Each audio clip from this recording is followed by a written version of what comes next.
Hello everyone, this is Wesam Thabet from Islamic University in Gaza. Today we'll talk about a topic that will help you to be a poetic reader and understand the structure of poems. This feature is enjambment.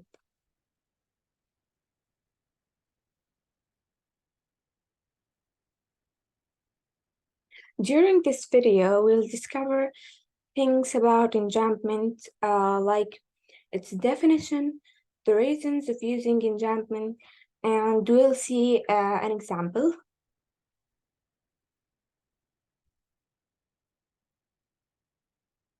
Enjambment, a literary device, occurs when a line is cut off before its natural stopping point. What do we mean of this?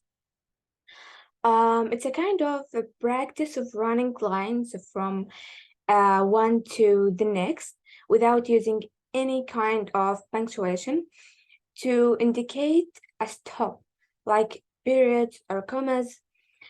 This thing will force the reader down to the next line. Also, enjambment in French means to step over or striding over. So in poetry, this means that a thought or an idea steps over the end of a line to the beginning of the next line without punctuation, so that the reader have to read through the line break quickly to reach the conclusion of the thought.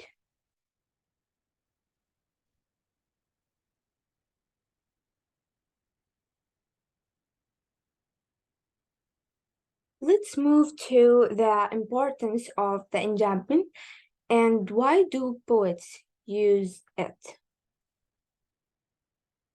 The first reason is to add complexity, which means it builds a more complex narrative by what?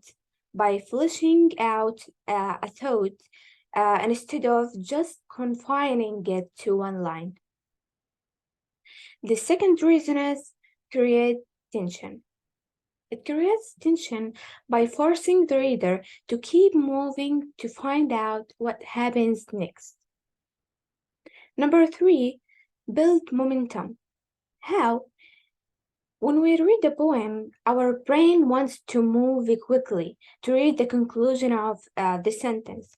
And this creates a faster pace and momentum, which gives the poem a flow and energy. Number 4, it creates an element of surprise because it's used as a plot twist technique, which shifts a conflicting idea from one line to the next.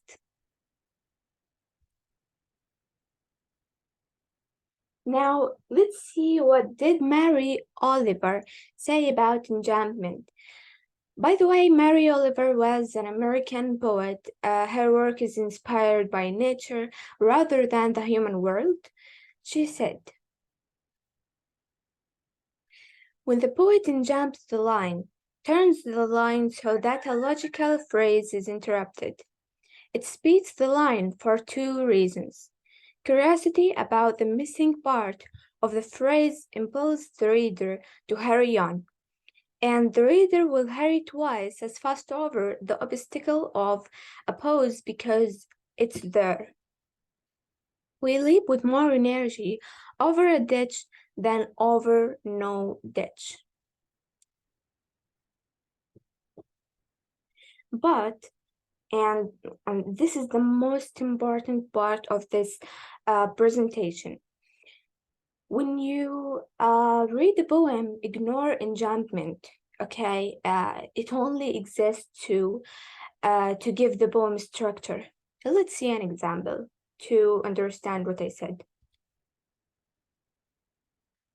This is a great poem by a great poet, T.S. Eliot. T.S. Eliot, the author of this poem, The Waste Land, which is now considered by many to be the influential poetic work of the 20th century.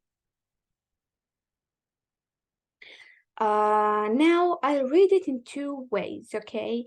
The first attempt, I'll read it without being ignorant of enjambment. Let's see.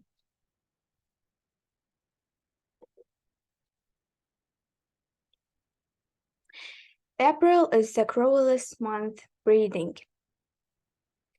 Lilacs out of the dead land mixing. Memory and desire stirring. Dull roots with spring rain. Winter kept us warm covering. Earth in forgetful snow feeding.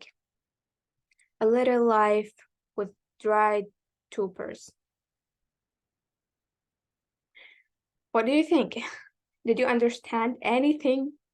Absolutely not.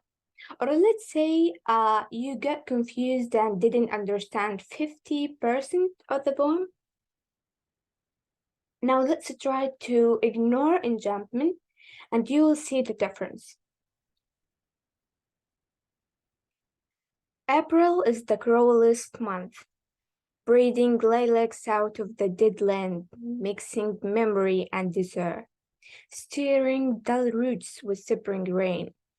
Winter kept us warm, covering earth in forgetful snow, feeding a little life with dried tubers. How did you find it? More easy and smooth, right?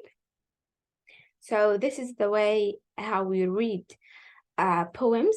We have to ignore enjambment. It helps us to understand the structure, as we said. Okay, I hope you enjoyed and thank you for listening to me.